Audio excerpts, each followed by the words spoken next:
being here. I don't know why 9 o'clock feels so early right now, but it feels really early to me. So thanks very much for being here to give us a little bit of feedback about our Earth Sciences master plan for a campus for Earth Sciences for our buildings. Many of you have already participated in this. Thank you very much for participating in other working groups or in surveys. Your input and the input of many other people in the school have led to where we're at today, to this point in time where we can report to you some of the ideas for the Earth Sciences Master Plan. I'm going to start by providing some sort of framing, some motivation. Why are we doing this to begin with? What do we need to accomplish here? Very quickly, but then you're going to be hearing a report from EHDD architects, our architects who've been helping us sort of think through and work through what we actually need for the future. And so Brad Jacobson, you may have met Brad before, is going to be presenting. Scott Schell, Jennifer Devlin over here, and Andrea Gaffney are all here today, and we are looking forward to getting your feedback on this idea. We have another session coming up this afternoon. We hope we'll have a lot more people, and we're recording this so that others in the school who couldn't be at one or the other of these sessions will have an opportunity to give us some feedback. So let me start by a little bit of why we're doing this right now. Here's the agenda. I'll start with a little bit of the challenges, and then the design team will present, and then there'll be an opportunity for discussion and feedback. Okay, so, when I became a dean almost 10 years ago, everybody said to me, oh, your biggest problem is going to be space. And it turns out that we've done reasonably well over the last 10 years, partly because our faculty and students have been willing to share space, to use space more efficiently. We've been able to keep going in really exciting ways. And we've added lots of new expertise, lots of different areas, strengthened the ones we already had, have many more students, lots of things are going on. And we're at a point today, though, in which our research and teaching, the kind of stuff that we're doing now, is being limited by our infrastructure. So we have these 4 buildings, our faculty, staff, and students in 4 buildings. Here we are in Mitchell Earth Sciences. It's actually Mitchell that has become the most critical part of our problem. And if you want to know why, you can just talk to just about anybody who's in this building. You can't plug in another electrical instrument without throwing the whole building off. There's a long list of reasons why Mitchell has become such a problem. But that and the fact that we're growing in so many different ways, that we are educating in so many different ways, have caused us to realize we really need to think about where we're going in terms of our infrastructure. And we've realized that we really need a 21st century campus for Earth Sciences, a set of buildings that allow us to do these things that we want to do across the whole range of areas in which we work. So given that, we decided that we needed first to think about what we have, who we are, where we are, and what we need as we're going forward. Not just in terms of one building, but in terms of all of our spaces. And so we asked EHDD to help us think through this process, to recommend how we might be organized as a school, how we might be laid out as a school for the benefit of everybody. And I want to really emphasize this part. This is a master plan for the school. This is not a presentation, and the work has not been about specific building programming or design. So a lot of the questions that you and others will have will be about, well, what would the library look like, or what would the, how big would the faculty offices be? And those are the questions that are kind of next step. We'll be getting to them pretty soon. But right now, it's like, how should we organize ourselves? And going into this question, there were a couple of key assumptions that I think quite clearly have been supported by all of the work that EHDD has done with all of you in the last number of months. We went in to it recognizing that that Mitchell is probably not going to be an Earth Sciences building. It really just doesn't support the kind of science we do. So probably most logically, we would give this building back to the provost. The provost would use it for other purposes, administrative purposes potentially, or non-science purposes, and we would be building a new and probably bigger building.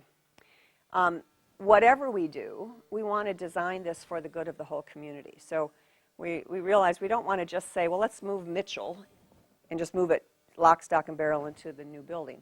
Mitchell is the way Mitchell is because of all kinds of weird things that have happened over the last 40 years in terms of new faculty and changes and so forth. Let's think about where people and facilities really make sense in the school if we can. Let's take that opportunity. And let's make sure that in doing so we're improving the situation for everybody, not just those who might be moving into a new building. Let's design with room for growth. I think the School of Earth Sciences is on an amazing trajectory. I think, unfortunately, given the kind of challenges we have ahead of us in this century related to food, energy, water, climate change, et cetera, et cetera, et cetera, hazards, we're going to be needed, and the school is going to need to grow. So let's design with room for growth of maybe between 20 and 40%, maybe 30%. Let's also make sure that as we design, we recognize that we should be thinking about 50 years from now. Where is the new growth on campus going to be then? Maybe only 20 years from now. If we needed a new building, where would it go? And could it be part of our campus?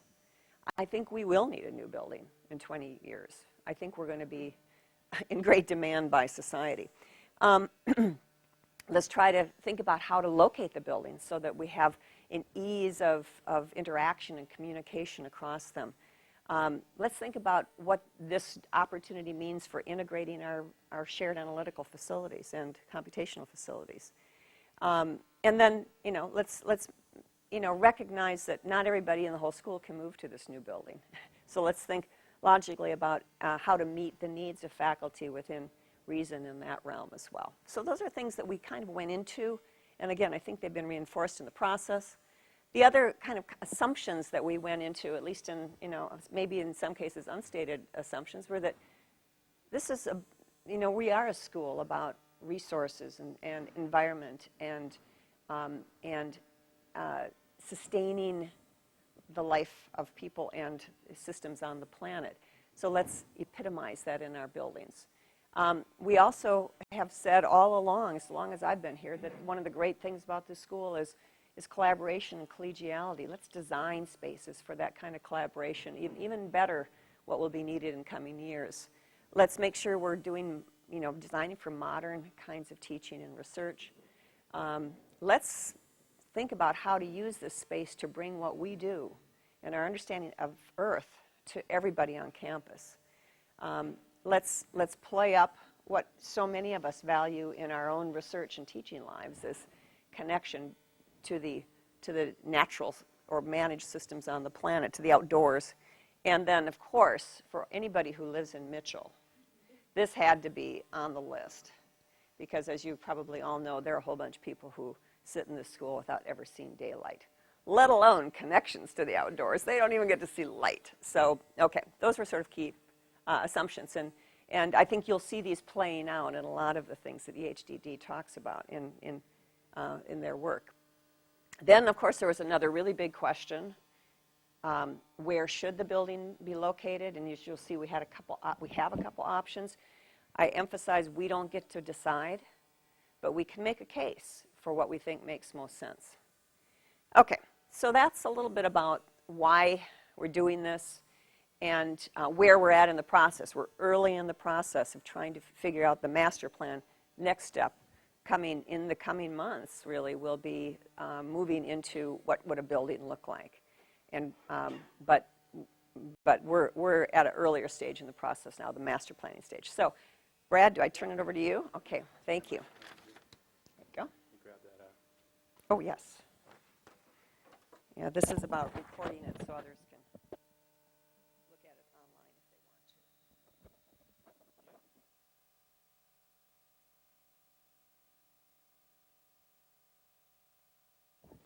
So, I'm the project manager with EHDD. This is the process that we outlined from the very beginning, and We've really followed this roadmap all the way through the last several months.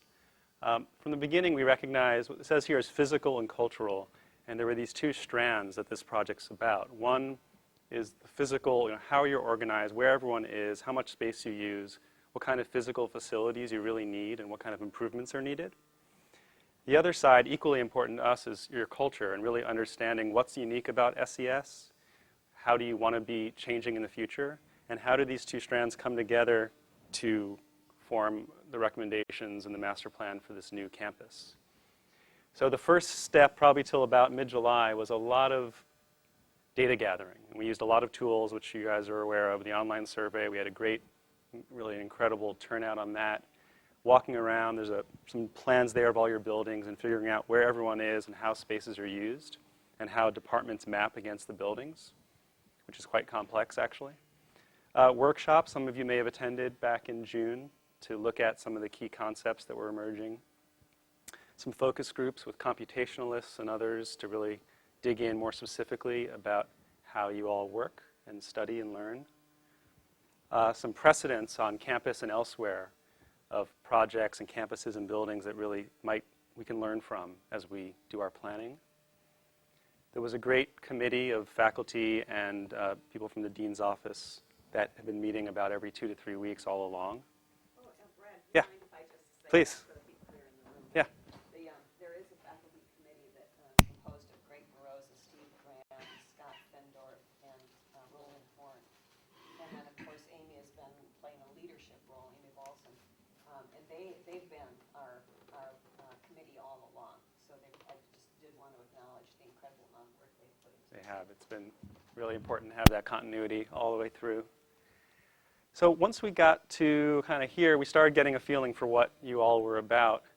And we also started looking, you can see campus design at sites, specific sites. So looking at sites and looking at organizational concepts of different ways of figuring out kind of who goes where, not literally which people go where, but what kind of facilities go where and how groups of people might be organized in the new campus. So looking at site options, putting together that with the organizational concepts, and then here we are today.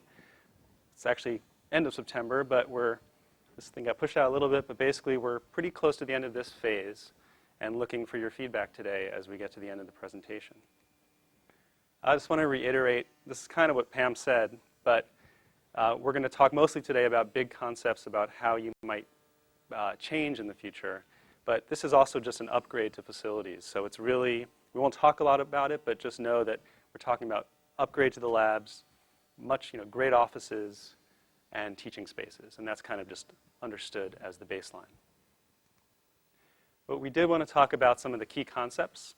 And the first one, we heard over and over in various ways that having a real center to the school, a place that feels like the front door, and where visitors and also people in the school can associate this is SES. When you walk in, you say, here I see the full range of what the school is about. That seemed really important. In our surveys, we learned in various ways about this. We know that right now you spend most of your time in your offices. When we asked, where would you like to spend more time, all these different groups kind of had the same answer, public and common space. There wasn't a feeling like there was a great public common space within the school. And then the physical changes that would have the biggest impact, a lot of them had to do with a front door, these active hubs, in eating, a food space, displays, improving the kind of way you can display your great collections that talk a lot about the school. And a lot of these really relate to what we're calling active hub. Here are some precedents. None of these are from Stanford. Oh, this one's from GSB, but this is kind of what we're talking about when we say active hub. And what we mean is it's a space that can be fairly empty, actually, that's at the center point, that just is a container for people, but then a collection of programs or spaces around it that are attractors. So cafes and study rooms, the potential library, services, just bathrooms, stores. You see it in the social entry. You see it in Huang in the bottom floor. Those are kind of examples of what we're calling active hubs. And they're dynamic. They're usually multiple stories, so you can walk in and get a feeling not just for what's next to you, but what's above and even below, and a real kind of orienting device. These are some diagrams from a little hard to read, but from the workshops that we did where we kind of sketched this out. And the one part is the exhibition space and having a real way to tell the story of SES through your collections and research you're doing, a food concept, and then these visual and physical connections to different program components, the classrooms. We'll talk more about the dean and department hubs, and information resource center, which is another word for library. And kind of as we move forward, we're thinking of it in those terms. The second key concept is the idea of clustering dean and department administrative spaces together in this new building to really create a kind of core critical mass that really allows people to understand kind of if you walk, let's say you walked into this active hub space and you saw there's GES, there's ERE, there's EESS, the dean. You kind of see in one place, this is what SES is. And also allow a lot of cross-fertilization between these department hubs. So it would be a home base for all departments co-located. Not everyone's office altogether, but the administrative components of the departments and the dean. Importantly, the departmental units would be maintained in their identity, but it would allow some flexibility over time as departments may change in the future, others may be added. It would allow a central gathering space for faculty to come together from different departments. Things like mailboxes and other resources would be located there. And it would be very visible, so for a visitor coming, they would know, oh, this is SES, this is where I go, I can get information about programs and other components of the school. The third one is the idea of neighborhood hubs. So as Pam mentioned, collaboration and interaction was a real value, and that happens at different scales. There's the active hub, which is really this big scale, and not everyone necessarily would feel comfortable, or certain kinds of interaction may not be appropriate for that. But throughout the school, different levels of the floors and different buildings, building in these kind of smaller hubs that allow faculty and students and staff to really get together and work together in meeting spaces and common spaces outside of offices. Here are just a few examples. This is from the new GSB. They have these kind of spaces kind of spread throughout among the offices where they have a little kitchenette, a table, some meeting spaces, natural light, and we did some nice tours there and saw how successful they've been. This is from our Kavli Institute project at SLAC, of just a place where people can meet casually with meeting rooms off of it. And this, as I'm sure you know, is Y2E2. And these are just examples of where you bring together little kitchenettes, you bring together copy rooms and meeting spaces of various types, and it forms a little bit of a critical mass of people coming there for things they need and running into others and having a chance to interact.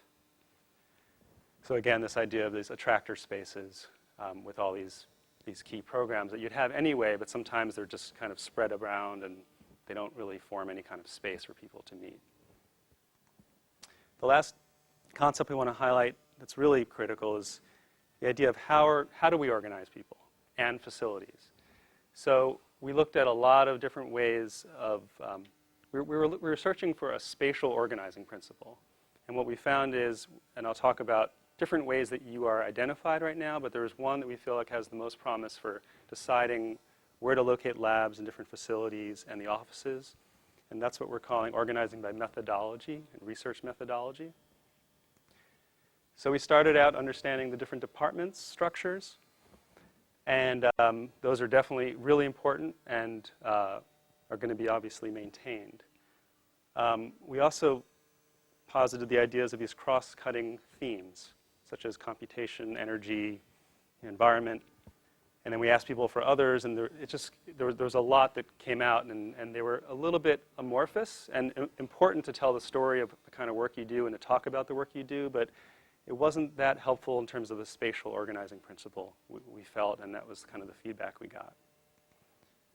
What did start to seem more promising, and this is kind of the first touch at this and would be developed in the next phase, is that we learned that more or less there are three poles of how you do research. There's people who are computation focused, people who do more field experimentation, and people who do lab experimentation.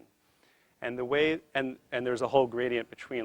Most people are kind of in between two of those, let's say, or even three. And there are certain facilities that go along with each of those.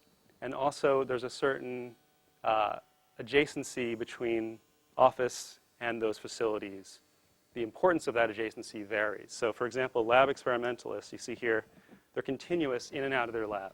You know, they need to be every day, several times a day, they're going into their lab, they're going back to their office. They need to be close. Field experimentalists, we learned, are, you know, they'll spend a few weeks intensively in their lab, but then they'll be gone in the field, or just the experiments are running perhaps more in an automated fashion. And then computationalists, there it says office, they tend to be more in their office with their computer, although some need a direct adjacency to the server rooms or other kind of computational facilities. So that helped us in terms of thinking about where generally people might go and how much people might be, let's say, in green, where some of those more hardcore lab experimental spaces are. So there's three different kind of organizational structures there. One is this academic or administrative structure, which is very important and ties into the school and the administration. There's thematic narratives, which are really talking about your work and explaining it to people and building connections. And then what we're seeing more as a kind of spatial organizing principle. So with that, I'm sure there's plenty of questions, but I think we'll keep moving to show how this might play out in the sites. I want to turn it over to Scott, who's going to talk about the sites and then eventually how we're seeing it, the site options.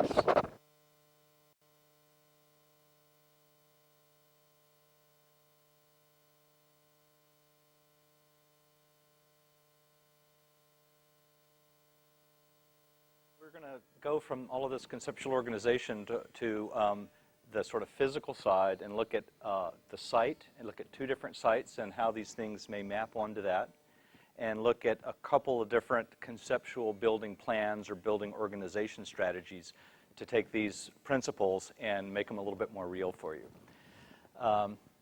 So to get you oriented, I think you probably know where you are. Here's the main quad. Here is Mitchell. Here is Green. Here is Y2E2. This is the Panama. And the two sites are what we're calling the Terman site, which is right across the way here. Terman's no longer there. There's a nice swimming pool. Terman Park, there you go. And the Villa Ortega site, and this is Villa Ortega. So a lot of this is anticipating longer-term campus planning moves. Perhaps the most significant is that Panama right now comes along here and curves through here past this garage and on out past this beautiful global ecology lab over here, which Brad and I worked on with Chris a few years ago. And so that is intended to be straightened out. Villa Ortega right now is blocked off, and it seems like a road to nowhere, but it's anticipated to be a significant pedestrian path across campus. You know, right now, Lameda Mall connects across in the north-south direction, and this is going to become a major thoroughfare in the future. There are plans for potentially a 500-car parking garage underneath Robley Field. So a lot of people would be coming up here, heading to campus, heading on up to the medical school. So keep in mind that there is a future plan here that we're fitting into. Okay, so just a little background. The Olmsted plan for the campus, going way back, has the main quad, Palm Drive coming up in the oval. It envisioned a series of academic quads going off to the east and the west, and residential zones supporting that coming up adjacent to these academic quads. Interestingly, the existing woods came all the way up here to the front and came all the way in here to the back of the academic quad. And there's still pieces of that that are still there that you can see today.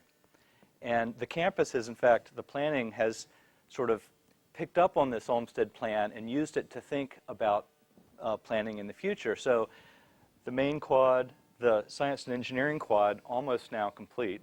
I saw the stone going up today, very exciting. And then future quads going out in this east-west direction.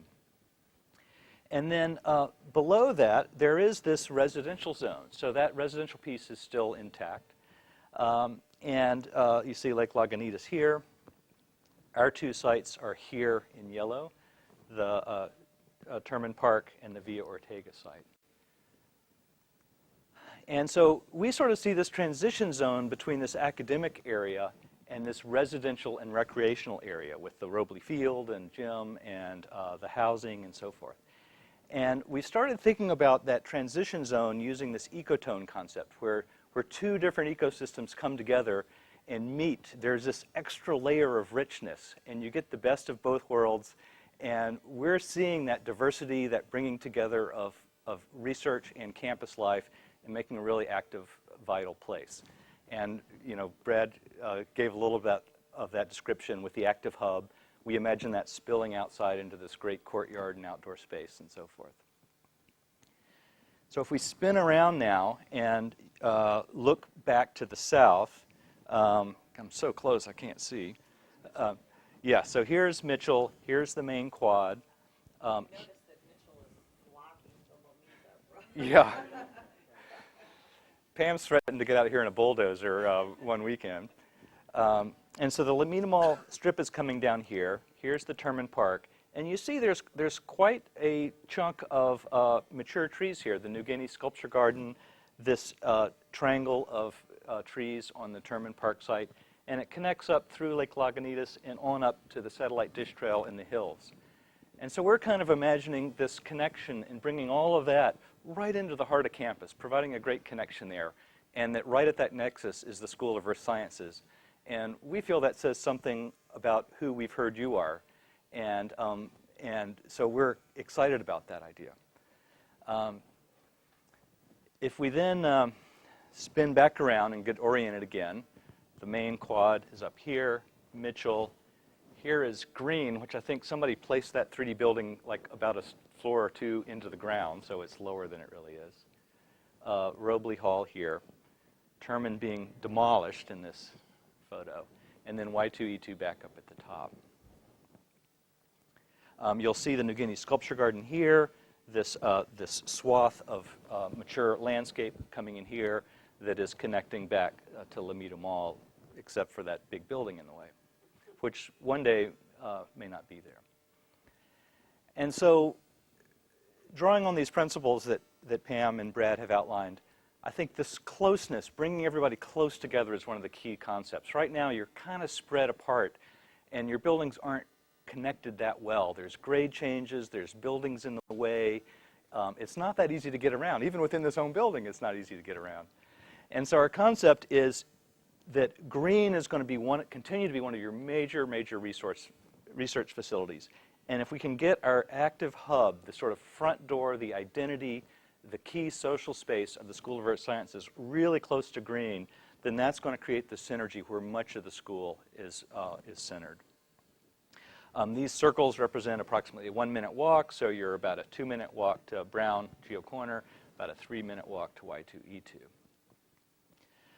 And so if we look at the first of two conceptual building organization diagrams, we'll start with green. Our sense is that green could use some things to make it function better. Right now there's a bunch of entrances. You come in from all different places, and it doesn't support a sense of community in that building. So we've proposed perhaps filling in that ground floor, creating one of these neighborhood hubs that promote collaboration and interaction, a sense of welcome in that lobby, and just creating an identity for that building. And then immediately across Panama Mall, the active hub for the new building. So it's literally steps away across the street. And so this active hub, you come in, there's a cafe there. That seems to be essential to get us all going in the morning. We imagine a lot of glass along that active hub welcoming you in, perhaps big doors that open up when it's nice weather, which is so often in California. And then perhaps it also opens up on this side and spills out into that courtyard. And we're really thinking of it as both an indoor and an outdoor space. We want it to have that flow inside and outside, reflecting your culture, reflecting the earth sciences, the work that you do. And then surrounding that, a whole series of activities that support it and energize it. It's to bring people here. It's the big mixing pot where everybody comes together, where you see people on a school-wide basis. And I keep visualizing the basement of Wong for that. Lots of classrooms, lots of small group meeting rooms, lots of open study spaces, cafe tables, all variety of spaces for different types of gathering, both inside and outside. In this model, we've shown the Information Resource Center, or the library, with their public functions up on the top floor, more stacks and other functions down below. We've shown first and second year students here on the courtyard so that they can spill out into that courtyard. They have easy access to the cafe and the active hub, promoting that first and second year students together to promote that collegiality, letting everybody get to know one another before they move off to their research groups. Scott, you said Information Resource Center on the top floor. Oh, I'm sorry. But I want to Yeah. just confirm that we're talking main floor, right? Yeah. Yeah, so the first floor, ground floor, Information Resource Center, lobby, entry, public functions, and then more of the storage and archive functions. Some of those could be in the basement where they don't need as good access to daylight. So we're trying to get really public functions, active things that people want to find here on the first floor. And then when you come into the active hub, as Brad described, it might be a two-story space for the grand stair that leads up to a second level where the departmental offices are, the departmental administrative offices. So here's the ground floor. You see the active hub, classrooms, teaching spaces, Information Resource Center.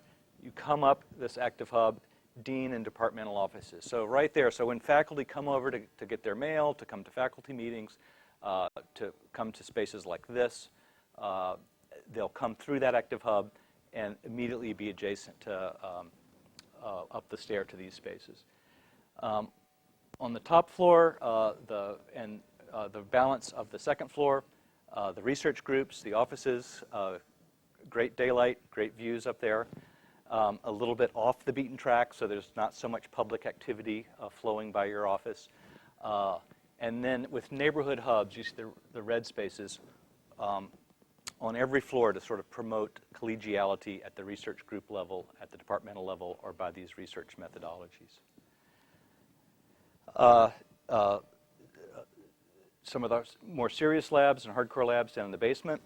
We would love to get a connection, a basement connection in a tunnel underneath Panama to Green.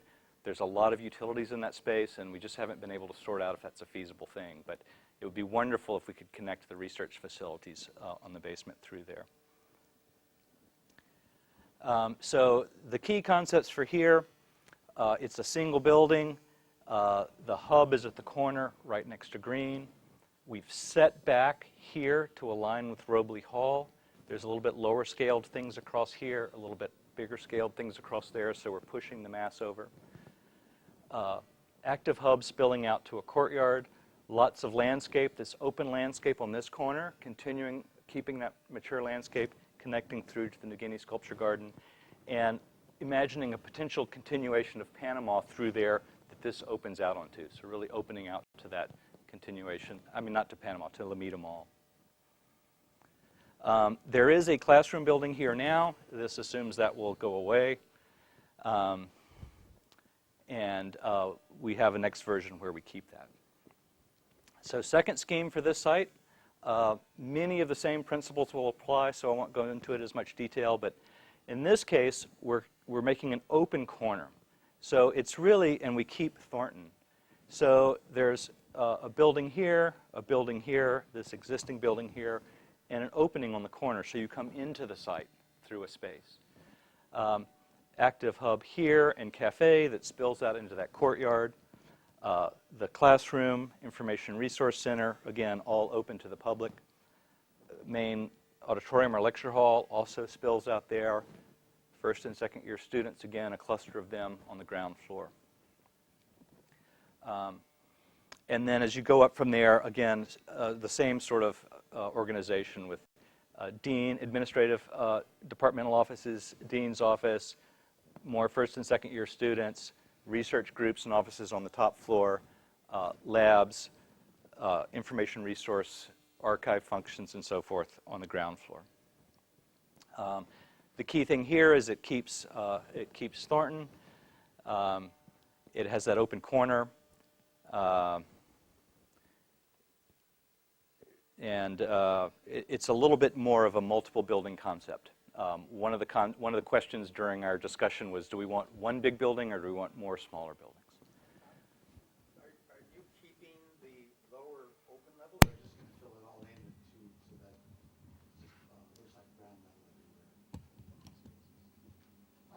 site is depressed. That would become the basement level, and the courtyard, we would look at so this would be up at the ground level. Okay, so we wouldn't have that low open. Right. Now there might be some light scoops near the building to get daylight down into those spaces, but our sense is that that these spaces really want to spill out and connect to the ground. And Huang has that big depression outside of that basement, but it then kind of cuts it off from the first floor. So our sense is to really activate that ground plane. Okay, so what do you do? So we just imagine all these different uses for this. Friday beer, lunch, cafes spilling out into the courtyard, lecture series spilling out into the courtyard, public events, graduation and others, conferences in these classroom centers that can connect. The landscape, we keep hearing that sort of having some significant landscape features is really part of who we are, and we really want to show that off. And to some extent, there's all these shiny new buildings on Stanford, and you kind of want to stand out without trying to outshiny them, and our thought is if we can have some spectacular landscape, that would be a great way to distinguish the School of Earth Sciences. And so these are just some examples we pulled. There's a Teardrop Park in New York is a great example with some wonderful geologic formations. Obviously, we're just starting to think about that, and that'll be a great process of discovery with you guys. How can we really say something special about the School of Earth Sciences? Okay, so let's take a look at the Villa Ortega site. So here you see is the Robley Gym. This is green. This is Y2E2. This is the site here. Heppel, this giant concrete bunker thing, is right here. There has been some talk that this piece can come off, and there's a little piece on the front that can come off. It's a big, heavy, robust structure. In one scheme, we're showing putting a courtyard on top of it. Again, this Panama Mall is expected to extend. Villa Ortega is expected to become a major street. We are thinking about getting the active hub in here with very close connections to green, but also very close connections to Y2E2. So the Terman site is a little bit closer over here, a little bit closer to Geo Corner. The Villa Ortega site's a little bit closer over here to Y2E2. First of two schemes. This one is completely separate from Heppel. We're a little worried about getting tangled up in that and that getting affected by that and their schedule and all of that sort of stuff. So we had one that's independent. Active hub here on the corner. Front door again onto Panama Mall. Big landscape feature all across here connecting green and the new building that becomes part of your identity. Cafe, meeting spaces again next to that active hub. Wrapping around here, information resource center, public functions on the ground floor again. Again, good connection back through between Y2E2 and Wang. And then there's a rear door onto Y2E2 with a connection here. First and second year students. Lecture hall, again, spilling out into the courtyard. Big landscape feature on this corner of the intersection of Villa Ortega and Panama Mall that says, hey, here's the School of Earth Sciences. Same concept on green, active hub, lobby on the first floor to welcome people there and to give that building its own local community. Here you see a 3D massing of that, and the stacking is the same as in the previous diagram, so I don't think I need to go through that. You up a grand stair and a two-story space to the departmental administrative offices and the dean's office. And then finally, the second scheme on this site, you see we've pushed it over against the main piece of Heppel. This is up one floor, so the second floor could open out onto a courtyard green roof garden on top of that space. Lots of space up there, it'd be really cool. Active hub again on this corner, front door, big open glassing area, opening it out to the courtyard. Again, big landscape feature uniting the two buildings. We've removed the little front part of Heppel on this case so that it provides a really close connection. We've again indicated a potential tunnel here. It will be a bit of a challenge to get that in, but we still want to keep that idea alive because we think it really could connect the lab functions really strongly. First and second year students, lecture hall, classroom, study spaces, good connections again back to the north to the science and engineering quad. So the ground floor that's adjacent to Heppel would be looking at what you see So when you're looking at Heppel. so the ground floor would have no windows there. You're up against the wall. Yeah. And so it depends on what's there. If it's a big lecture hall, those typically don't have a lot of windows. I think when you get up, the second floor could then open out onto that roof. So there's some pros and there's some cons there. Okay, so almost done, and then we'll turn it over to you guys. So for the assumption of this study, and all of this is to be confirmed when we really get into the detailed programming, we're assuming that what's in Y2E2 now from the School of Earth Sciences stays there. It's working well. It's interdisciplinary. So we said our assumption is to keep that in there. Except for EES's administrative office. Yes, yes. Green stays the same size. It will be one of the main lab research areas for the hardcore shared labs and the really high performance labs. So that will stay there. We're assuming about 10,000 square feet remains in Geo Corner. That is, I don't know, what is that, about a quarter of that space that's in that building, so that there'll continue to be some space there. That's one of the things that we've talked a lot about that we don't have a total solution on now, but we're assuming that some space will stay there. It might be some faculty. It might be a classroom. It might be some historical, cultural connection to that building as one of the original functions on the campus quad as geology. And then the new building will have all of these functions, which I'll now zoom in on. So you see that, the new building here. And all of these are color-coded. So the red is the active hub on the ground floor, and the neighborhood hubs on the other floors. Cafe next to that, public functions of the Information Resource Center or library, classrooms, meeting rooms, group study areas, lecture halls. First and second year students, especially on the ground floor, and research groups, advanced grad students, faculty on the upper floors, labs in the basement with some support staff that need to be right near those labs, the archive functions of the library, dean and administrative department offices here. And so there'll be lots of fine-tuning of this as we go forward, but this, in each of these boxes, is to scale for how much area it takes in our assumed program. Again, all yet to be refined. Yeah, each of these is an office, and so forth. So to summarize the key concepts, this new building becomes the active hub and the front door and the point of identity for the whole school, immediately adjacent to Green. The shared analytic facilities focused in Green. Computational researchers and their clusters are primarily in the new building. Field and lab-based research clusters and research support in the new building and in Green. There's flexibility in all of these. We're not being dogmatic about it because there's going to be some variation. But faculty and advanced students co-located by research group where that's desired, and first and second year students typically housed together where that's desired, again, to build that community. And some of those functions that we described remaining in Y2E2. So we're currently wrapping up this first phase, this master planning phase. The next phase will be this detailed programming, refining the concept, and starting to figure out how we're going to pay for it all. And after that, approval from the Board of Trustees. And so with that, we would like to hear from you and your thoughts and questions. And Pam or Amy, I don't know if you have anything you want to say before we...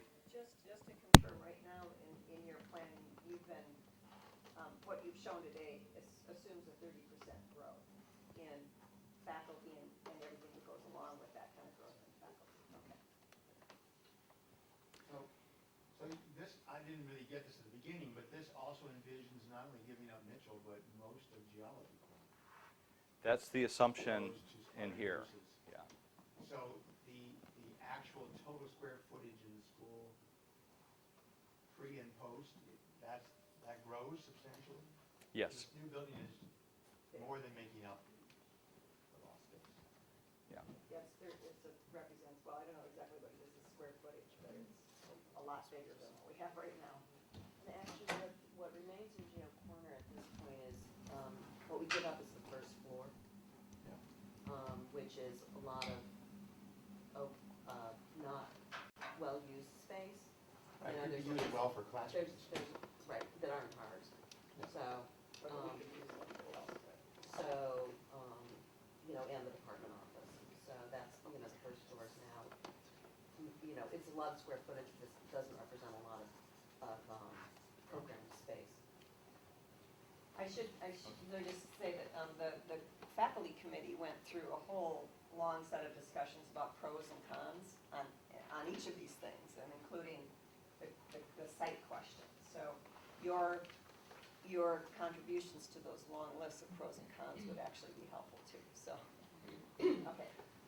Yeah, I really like this idea of integrating first and second year graduate students across the 4 schools in this space. And I wonder if there's been some consideration or exploration to see how we might couple that to an undergraduate student lounge. Right now, the first floor of Geology Corner is devoted to that. That's a central meeting place for undergraduates. They have access to me to that space.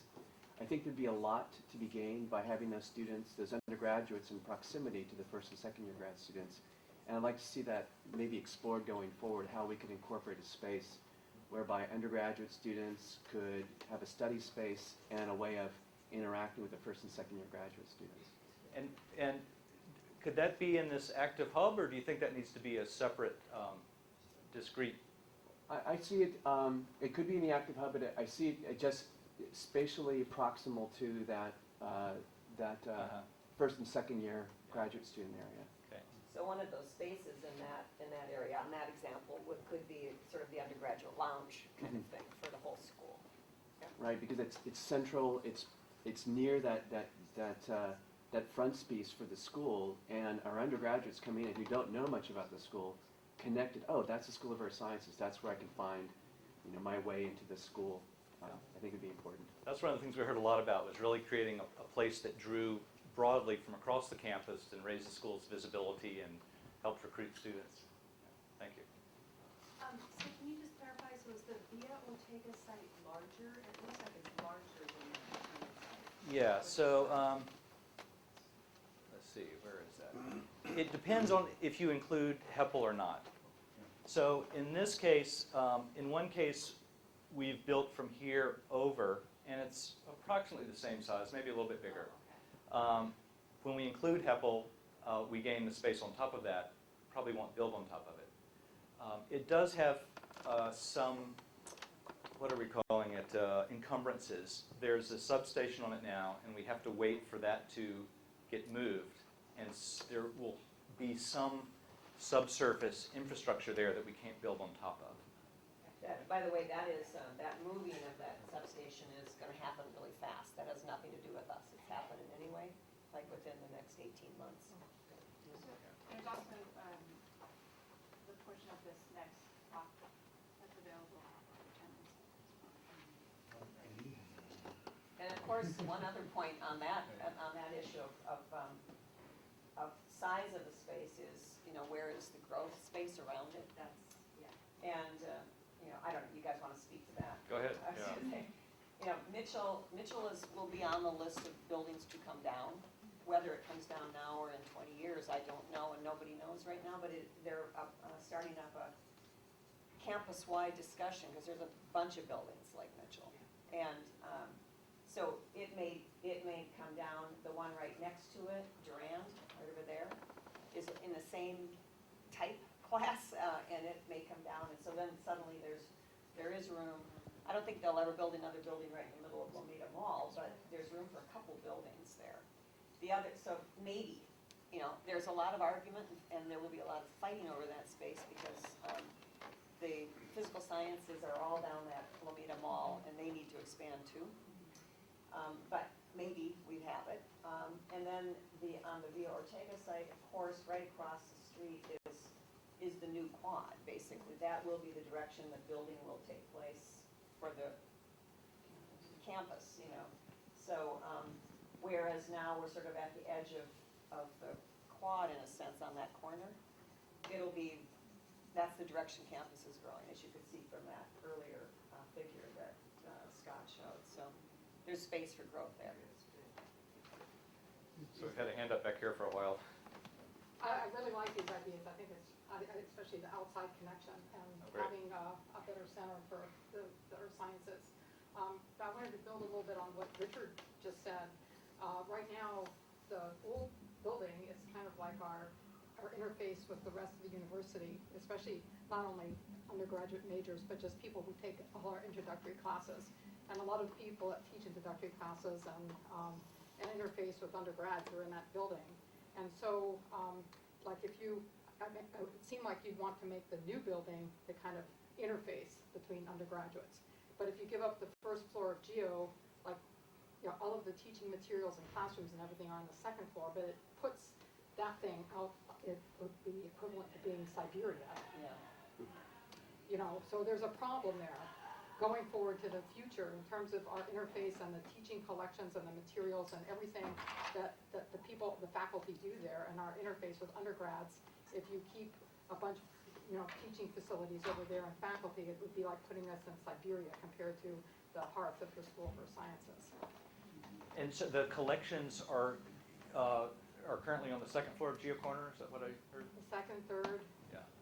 Well, I don't think that the assumption would be that those and functions the classrooms, all of the classrooms. Yeah, that stuff would remain. I mean, we're building lots of classroom space in the new, in the new facility. So I don't think that the assumption is that the stuff that's going on the second and third floors of Geo Corner would remain there. So, you know, I don't, there's not an assumption that, you know, 229 or whatever room that is would remain in that you know, providing that function longer term. Yeah, I mean, what I mean is that those functions need to move to the new, Right, the new exactly, building. exactly. Get updated classrooms and Yeah, develop and appropriate the teaching technology. material storage and, Yeah. you know, all that. But that issue of what happens with Geo Corner is, as you can imagine, been a big point of discussion. How do you, if we move the classrooms, you know, if we move all of those things to the hub of the school, does that isolate whoever remains in Geo Corner? And obviously it does. So then what does that mean for the research that's done there? And, you know, just, it's not an easy answer to that. Well, what I mean is like the people in the teaching are kind of you know, you can't like move part of the functions and not the others. Right. So, But see, I mean, the thing is, in the new building, we can't move every faculty member in the school. It's not, we can't do that. So there are going to be faculty in other buildings. And the whole idea of the campus thing is how do you, if we move most of the teaching functions and sort of the excitement of earth sciences to this hub, wherever the hub sits, there's still going to be faculty located and research labs located in other buildings. And just, I mean, visually you can just sort of see between green and the new building, you know, this is graphically represents the amount of space and functions that are in each one. And so we've really worked hard to keep those very close together and tightly knit together. And, you know, one of the sites is a little bit closer to Y2E2 and one's a little bit closer to Geology Corner. But as much as we can get things in the new building, it really creates that sense of community. but the undergraduate classrooms need to move to the new hub. And Yes. Yeah. for instance, Green and this building have hardly any undergraduate teaching space. And, you know, that's going to be really important to us. That's in the why future. it's so wonderful to be building this, Yeah. because we can do that. And that's what all these purple spaces are, is the purple are all the teaching spaces. So Yeah, I sort of wanted to weigh in on this, your conceptual idea of how we divide into computation, lab, and field. And I think it's a reasonable organizational principle as one could come up with. But I'd like to make sure that we do not sort of isolate too much. In particular, I can understand why. So I work on hazards and more on, say, the computational, little bit field side. I'd really like for my group and my students to be interacting with field geologists as well, and not to have, right now we're in separate buildings, and so there's almost no interaction. People have to really go out of their way. I can understand that the lab folks may want to be near their labs, but to the extent that we can keep people who are working on disciplinary problems focused, so hazards-related things still are going to bump into one another as much as possible. And I don't have a specific proposal for that, but I'd like you to keep that in mind as we're moving forward. But there is certainly benefit to be gained by people working computationally on different sorts of problems, but the people who are sort of problem-focused need to run into one another more than we do now. I mean, that's the key thing we've heard, is that people want to be with people they're working with. And I thought at the beginning there might be some clear organizing principle, and it's clear now that it's complex, and that we can have a strategy, but it can't be dogmatic, because there's going to be a lot of variations within that, and it's going to take some time to sort through all that stuff with all of your help. Yeah, I think one of the concepts that we're trying to integrate is having enough of these neighborhood hubs, these active hubs that are thematic, as an opportunity for various disciplines to come together, or various people from different departments to come together. Because you're right now we're organized very much either by building or by department within building. And so it's hard to have that kind of that flexibility. That is that's been a really big topic of discussion. And, one of the interesting things here now, to think about this, even using the research structure there, you can begin to imagine that it would be likely that ERE folks would move to the new building. Highly computational, they're in a laboratory building that is likely to be the main lab, experimental lab kind of position, shared analytical facilities, et cetera. You can imagine, of course, geophysics would largely move to the building, although maybe somebody would end up moving to green. That's not cast in stone. People don't have to, but those two groups, you can imagine, likely to be in the new building. GeoCorner, if they decided they wanted to, some of them might move to green, because there'll be green space opened up if they're heavily laboratory based. Some of them would move to the new building, and probably those who right now use all these shared analytical facilities but aren't living day to day in their laboratory might move to the new building. So when you start having all those moving pieces, it could well end up exactly what you're saying, with a computational geophysicist a floor above the field geologist. So it's interesting that it could work. But it comes down to, brawn is an important question for us. Would we want to give up? Part of it is, do the faculty there want to move? And what would happen if most of them moved? All kinds of really interesting questions that we don't have figured out yet. But I like your point. It's important. I was just going to say one of the reasons that we sort of looked at putting all the sort of departments together was to or the administration for the departments was to sort of decouple that a little bit from the faculty and the research groups, so that they could have more flexibility. So there's this sort of central admin departmental identity space, and then there's this other flexible research space. So that's part of it. This is a little tangential, and I think it's almost trivial technology-wise, but we go less and less to the department to pick up mail, because I rarely get mail. Information comes electronically. But some of the new buildings I've been in when I visit my colleagues have really nice electronic displays that flash up the seminars that are occurring that day, that also flash up interesting research results, or the latest earthquake that occurred. We could tie all these spaces together electronically, so everybody, regardless of what building you're walking into, you're seeing the same display that tells you what seminars are happening, and sort of pulls us together electronically, at least makes us aware. It's the equivalent of posting the little pieces of paper on it outside the door. The 27 ones out here, But, yeah. you know, we could have this much more visual and much more impactful. Yeah, absolutely. I have a couple questions about space overall. The first thing that I'm wondering is, looking at that diagram of the relative spaces and then Elizabeth's comment about being off in Siberia and Geology Corner. Other than nostalgia, is there any reason to keep Geology Corner at all? It's like 5,000 square foot of space. Yeah, nostalgia and history, I mean, those are the big.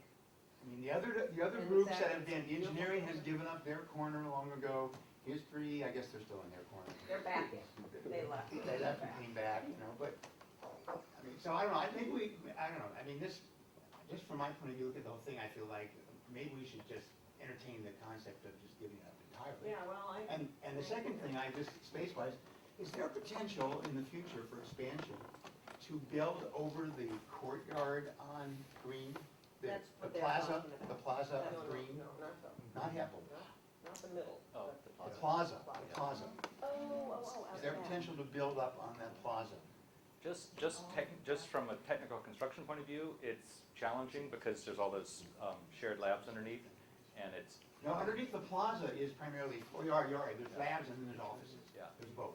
it's the foundations almost certainly wouldn't support much. Okay, all right. So technically, So it it'd be could more be done. expensive than just building on a new Yeah, place. and potentially disruptive to those labs. Also, we should mention that Green, that plaza behind Green is now and will be a major thoroughfare into the SEQ. Yeah, but And- it's not needed as open space so much anymore since you've got that big open space just beyond it. Oh, yeah, it's not needed as open space, it's needed for traffic. And they need to fix that traffic route along the side of Green that goes over the bridge, and, that's a mess, but it's a major way to get in. Chris, you were waiting. I wanted to ask about how much thought went into sort of what people are going to do in the future. And this looks like a spectacular set of concepts for what we do now, what we're going to do for the next 5 years. But there are a couple of things that it seems to me are going to be really important in the way universities work 10 years out that I'm not sure how you capture and I'm not sure how they should be reflected. One is collaborations with colleagues at other institutions and what are the spaces that make those work. And the second one is teaching through media other than being in classrooms. So how do you create the capability to do to produce the classes that are going to be what we teach in 20 years. And it seems like we don't really know enough in order to define the spaces that will capture those, but we wouldn't want to foreclose on the possibility of having those be the dominant thing that happen. The other thing I want to just point out is that within this school, I think, well, somebody can correct me on the timeline, but the rate of changes in the number of departments and the names of departments has been like 1 every 5 years. And so I think that, having a structure that's based on 4 departments that go over the next 100 years has a low harmony with the historical. Well, that is exactly the reason we're doing it this way. I mean, if you look back over the last 50 years, there's been 5 and then 3 and then 4, and then, it's up and down. And so the whole, earth sciences have a tradition of changing all the time and evolving with the problems. And so that's why this concept is actually a really smart one, because there's still, when we have those units, they should have an identity, but they don't need their own building or their own wing or their own whatever. They should be able to come and go, and the flexibility that is important in that. On the teaching side, one of the great things about doing this now is that it gives us an opportunity in our next phase to actually ask that question: what should teaching spaces be like? And some of them are absolutely going to have to be. They probably will all combine an approach that includes online and multi-dimensional teaching. But your other point about what is the collaboration space that's needed, and that was actually on our list of things we wanted to be thinking about, but we haven't as much thought about how to make the partnerships with those outside the university work as we have thought about how to make partnerships and collaboration within. So it's a, It'd be really exciting just to think about as the plan. yeah, You know, what are those spaces really like? Yeah. That's a great question, and I think that warrants a lot of detailed programming. I will say that I think a lot of the size of rooms is generated by the number of people that are in it. And so I think having a lot of small group meeting rooms are good for small group study. They're good for a video conference of a small group. And I think the classrooms, the furniture is no longer going to be so much in a lecture format. It's going to be, you do an online lecture before you come in, and then you come in to have the discussion to help build that knowledge. So in a lot of our cases, a lot of our clients, as the pedagogy's changed, the furniture's changed a lot, the technology's changed a lot, and the size of the rooms needs variety, from smaller to bigger. And a lot more social spaces, like this active hub, because a lot of it happens informally. But we'd love to talk more with all you about that. So I'm trying to call people in the order they raise their hands. So. I wanted to make a couple of comments about the library space. I like the idea of having room in a basement or down below where we can really put in things like compact shelving and compress the amount of materials that the amount of space we're using for materials. So I like that a lot. Having a space that's on a ground floor with access to the population of the school, I think, is important. We've seen already, just with the change we made upstairs of the front desk area, we're seeing people come and hang out in the library now in that front area and talk to each other because there's a space to do it. And once we get the exhibit up and the new carpet in, I think we've seen just a really small change make a difference in the way people use that space and communicate in it. So that's an interesting thing to me as we start to think about how the library functions in this new space. Also, Hannah's been working and doing roving reference in both Braun and Geology Corner and over in Y2E2, and where she's in her space now, over in Braun, it's between two classrooms, and she comes out, the students come out of that space at classes, and the librarian's right there ready to help, and she's getting reference questions right and left. So it's not that the need isn't there for people to get resources, it's getting us there. So having that front library space where the librarians are in the path of classrooms, in the path of lecture halls, makes it much easier for us to connect with that population.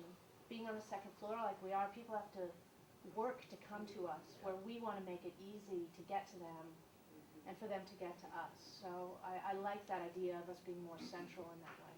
Yeah, that sounds great. And on a lot of campuses, the main library is the active hub. Right. And it has all of these cafes and study spaces in it. And so in some ways, I think this line between Information Resource Center and some of this other informal support, social space, group study space, that line might blur a little bit. Right.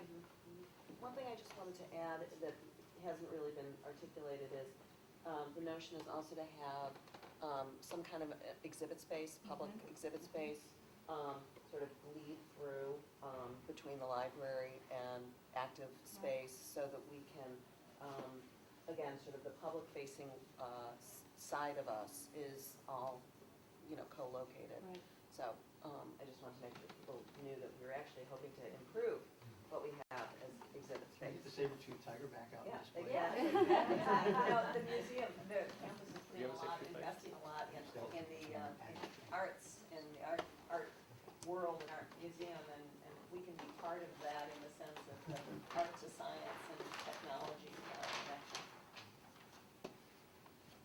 So you had your hand up for a while. Well, Jen and I think, have a similar comment. So what's the plan? I really like the idea of putting the graduate students and the undergrads together and having them interact more. I think it's great. What's the idea for the interdisciplinary students to be in that? We're kind of separated now because there's an undergrad space that Richard spoke about, but our interdisciplinary students don't really go there. And it would be great if we can make them more interactive with each other instead of less. Yeah, so you're talking about the Y2E2 first and second floor lounges, or Yeah, so the the first EIBR and floor and for our systems and the second floor for EIBR. yeah. Yeah, you know, I'd love your thoughts on that. We were thinking that EICRA and Earth Systems would stay in Y2E2 because it's the interdisciplinary building for campus, you know, I mean, and we draw on all of those, all that expertise. But it would be, at the same time, so nice to increase the connectivity. And again, if we went to the Panama View Ortega site, that would be so easy.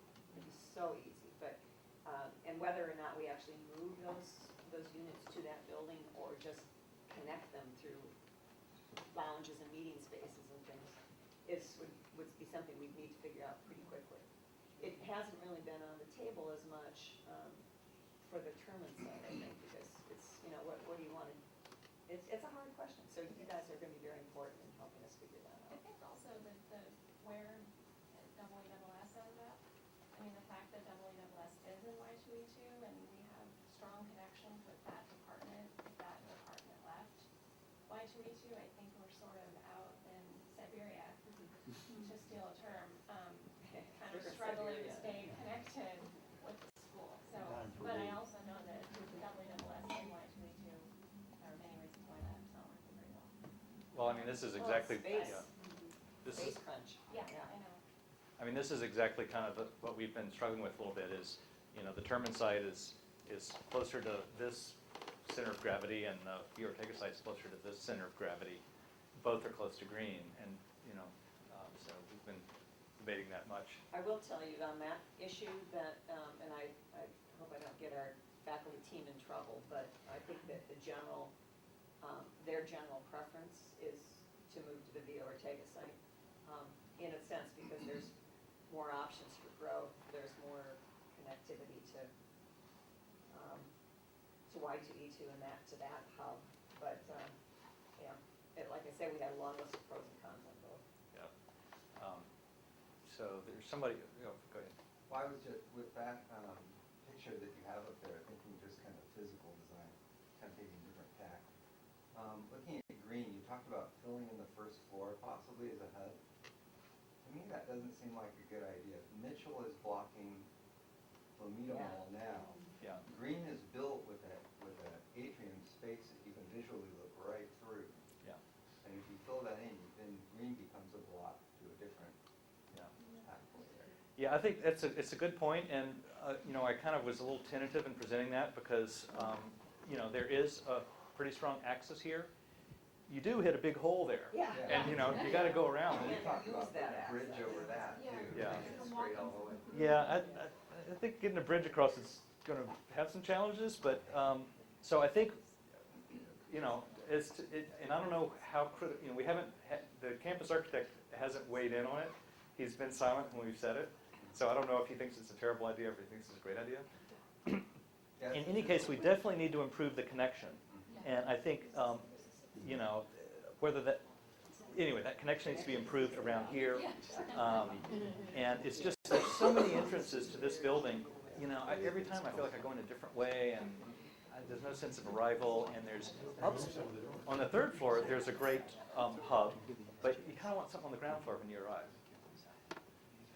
So I'm just curious, in both these plans, there's a lot of open space in these sites, and I'm just, are we restricted by the amount of actual structures that can be built on those spaces, or is there a reason why? Yeah, so one of the things we heard again and again was people really want access to daylight, and with that comes views. And the fatter the building gets, you end up with things in the middle that are far from windows. And we initially started out with an even thinner building, and everybody thought it looked too leggy and sprawling, and it was kind of leggy and sprawling. And so we've compacted a little bit. It's roughly the proportions, the width of the Y2E2 buildings. And I think what we want to do is really get all the people on the outside by the windows. And we're not, do you mean, are we being, there's actually no pressure to fill in these spaces?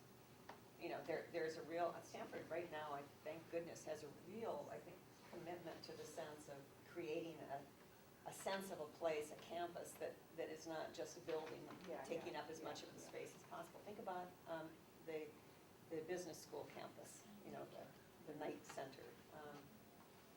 it's built around a lot of open space, and that's part of the concept, so that's kind of where we're going here Yeah. too. The space is I was part just of thinking who we are. growth-wise, Oh. like, Yeah. shortchanging ourselves right at the start by not, using more of the space. but- Well, Susan Rozakis is our Stanford project manager, and I don't know whether, Susan, you want to speak to that at all? Yeah, I was gonna say, the university has design guidelines that we have in all projects, that's and what it I has to do with how much open space. When students come here and faculty come here, we get lots of, comments about how beautiful it is. We wanna keep the nature of the campus, and we wanna keep the indoor-outdoor feel of the campus. And so, the design guidelines will be part of that. Those are setbacks and heights. And on top of that, we also are looking at all projects now at future growth. So the question has come up a couple times. So the idea is if your building goes here, School of Earth Sciences will have potential growth, where would that go? So we're trying to be forward thinking. Now, we can't always know exactly what's going to happen in 10 or 20 or 30 years, but at least we have the opportunity to be able to plan for your future. This board, it's going to be tough to see where you are, so you might want to come up later, but it tries to put some scale to our proposal next to Y2E2, the new law school building. What's the building called? The Newcomb building? Newcomb building, Huang's lower level, and D school, the Peterson building. And we've colored it to be the same kind of colors. And you'll see, like, this is the GSB here, you see the outdoor space. And you get, these are all to the same scale. So it helps to give you a sense of how big these spaces are. That's great. So a couple comments about sites. Thinking about it, and after talking and going along with my previous question about why we need Geo Corner at all, I'm thinking that the Ortega site seems a much better position for the future. But the only advantage of Sherman site is the connection to the past in Geo Corner. Otherwise, it's at the edge. It's at the edge of where all our stuff is. Whereas the Ortega is right in the center of what's happening going forward. The only other, And it's a bigger site too, looks to me, especially if you can do something with that Heppel top. Bill, the only thing I can add to what you just said, and you're right on, is that there are more unknowns on the Via Ortega Well, that's site, true. Okay. which could get in the way timing-wise. So that's just, there's a lot more investigation that has to happen. Right, but And Susan and you'd hate to go on a site that 20 years down the line wasn't good because you saved a year Exactly. Yeah. by doing that. Exactly. So we're actually doing a lot of research into that right now, both the schedule and what's going to happen when those facilities are going to come down, and also what's there now that we're going to have to deal with. There's some buried. huge lines buried Oh, yeah, right things you there. can't- So you can't move we're or you trying to have to understand it move. from both a schedule and the budget constraints, along as what it does to the long term. And it's much better for those of us who play soccer on Roby Field. There's going to be a new did you talk about new underground parking garage? Yeah. Yeah, we did, Which yeah. will be cool. I tend to agree with Phil that the bigger spot over there is more centrally located, and because rather than building a lot of things around it, and it leaves more open space as well. But another thing I wanted to add is that although we don't really know exactly what we're going to be doing 30 years from now, there's one thing that we know that we'll always do. We'll always be bringing in stuff from the outside to analyze and to measure, and we'll always be taking equipment in and out. And almost all of us do this. And right now, our situation is so bad, and it's so difficult. And really, that stuff can be stored and used underground, but it needs to be accessed from the ground level. And it's like a really important part of a new School of Earth Science building, ugly as it may seem. We need a huge area of mudroom-like space, including our rock crushing facilities and all of that. It's just like it's a huge part of the basement of Mitchell. Yeah, I mean, we've gotten an earful about that, and it's, I've seen it, and it's for real. I'm glad to hear your comments about that, because that was kind of our sense as a design team, but, we wanted to hear from a broad cross-section. We showed that on the different sites. We've been very explicit about where we think, for example, loading would occur on each scheme and how that accesses either the ground floor or the basement, and then, as Andrea was pointing, for that too, the Ortega is probably better set up. This road is always going to stay the current loading road. There's definitely vehicular access that can be maintained there across from Robley, but this has more probably potential for just a large The scale. other, by the way, I have to add that Elizabeth, your point is so well taken. There's also real opportunity to improve green.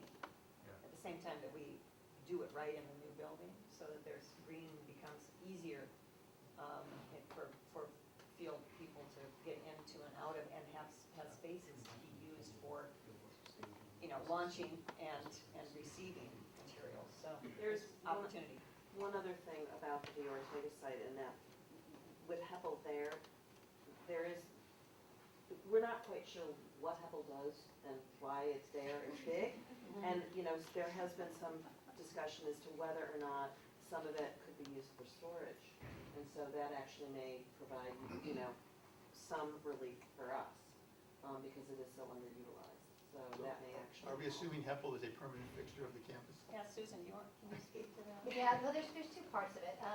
There's two actual buildings there, along with the station that's next to it. And so what happens is the part to the left, and on the west side there, we're looking at taking down. The part to the right is not going to go away. The part that was 50 feet down into the ground. That's the part that it's just too valuable a commodity to the university to change. We have talked, and you probably, and I apologize for being late, but I was in another meeting. But there's potential uses for the top of that we can't. We could leverage that in benefit of maybe you doing some research spaces or something on top of the existing building, but the building's going to stay. What was the intended use of that building? It was a linear accelerator, original one, before they built Slack. Yeah. They had a short one in there.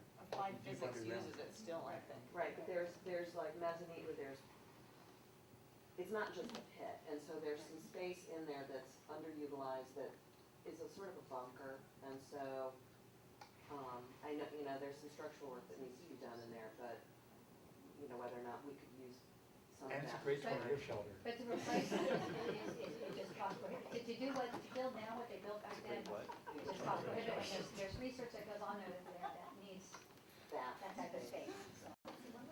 And the structural issues are actually the issues that we are probably going to be tearing down. The building itself is actually very sound. It's just there are, I think, some peripheral structures to it that is a problem.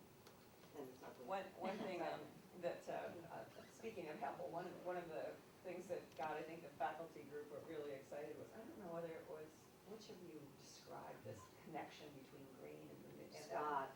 the Ortega site. It was The rock wall. the Oh, right. walkway, the rock wall, the Granite fountain, lots of granite things waterfall. to describe who, the whole range of things that earth sciences is. Greenhouses on the top of Heppel, Yeah. or, urban garden, or. Yeah, urban gardens.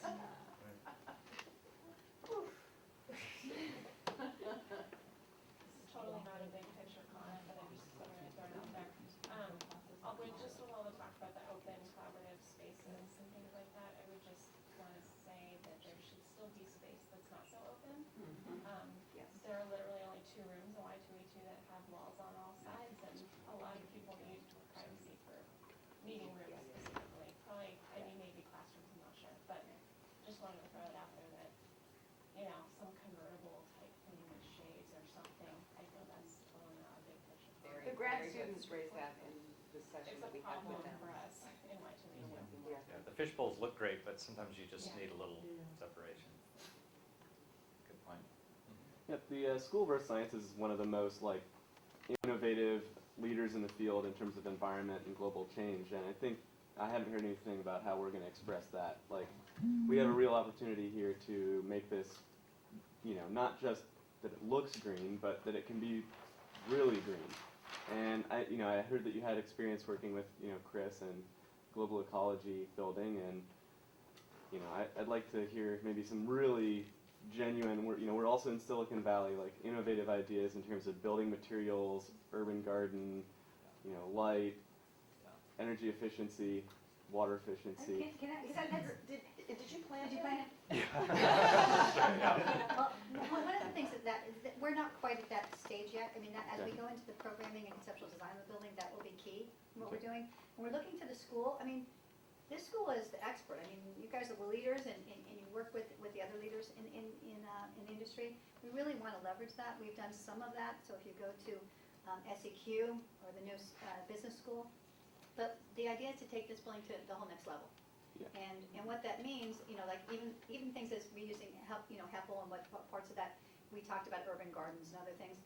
We look to this community to really help us get to the right answers, and we're going to be doing detailed programming and conceptual design in the next phase. So all the work we've done is just an idea of where could this be, how big it is, and then it's really important that that happens. And we're looking to work with the school to really drive that with us as partners and be collaborative and to get to the right answers. Yeah, and obviously EHDD really knows this business, and we've had to hold them back because that's what they would love to be doing. But but I think meanwhile we are all kind of looking around at great examples that really send the messages we're trying to send about how we live in this world. So if you have ideas, I mean, global ecology, the new Packard building, the Pixar, there's a whole bunch of local ideas, but there's also all around the world. So let everybody should just be collecting ideas and sharing them, so that when we get to that next stage, in a couple of months, hopefully, by early in the new year at the latest. And a couple of other concepts that we have touched on a little bit is just things like traffic patterns and that are, have an environmental impact. And, we want to have deliveries consolidated so we're not having delivery trucks going all over. And, having the administrative offices co-located means you don't have to have as many copy rooms and you don't have as many copiers. And all of those much smaller decision points, but do have, in fact, an efficiency and a sustainability impact. So, we need to think about that at every level of the planning, I think. It's really, building on that, it's interesting because, my job is project management.